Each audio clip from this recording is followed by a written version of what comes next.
ساتواں طریقہ جس سے میری اور آپ کی محبت پہچانی جاتی ہے کہ میری محبت سچی ہے کہ نہیں. اگر تو آپ صلی اللہ علیہ وسلم کا نام آ جانے کے بعد میرے دل میں خوشی آتی ہے، میں درود پڑھتا ہوں، تو سمجھ لو محبت سچی ہے.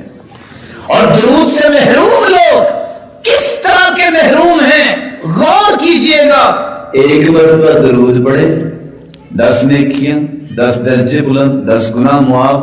درود تو میں اور آپ ایک مرتبہ پڑھتے ہیں، اللہ تعالیٰ 70 مرتبہ اس پہ رحمتوں کا نزول فرماتے ہیں.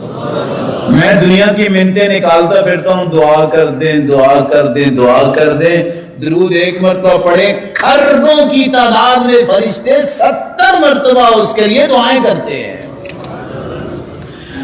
میں کہتا ہوں مجھے کوئی گولی مل جائے، مجھے کوئی کیپسول مل جائے، تکلیف ہے، بس کوئی علاج مل جائے، کوئی دم دپڑا کر دے، کوئی پتہ نہیں کیا ہو گیا ہے. حدیث کہتی ہے کثرت سے درود پڑھو گے دنیا کے سارے غم بھی ختم اور سارے گناہ بھی معاف ہو جائیں گے. اور حدیث کہتی ہے جو درود نہیں پڑھتا اس کی دعا تو آسمان تک پہنچتی ہی نہیں.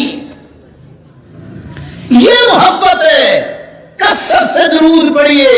بلکہ حدیث کہتی ہے جو درود نہیں پڑھتا اصل میں وہ جنت کا راستہ ہی بھول گیا ہے، بات ختم ہو گئی.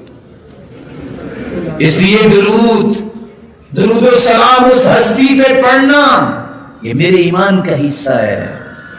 میرا ایمان اور میری محبت کی سچی دلیل یہ ہے کہ میں کرتا ہوں تو میں سچا محبت کرنے والا ہوں، اگر نہیں اس کا مطلب یہ دعویٰ ہے کہ محبت نہیں ہے.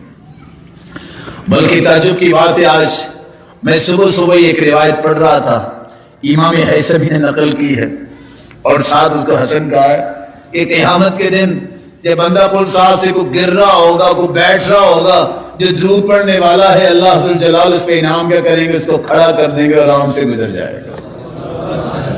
درود کثرت سے پڑھیے.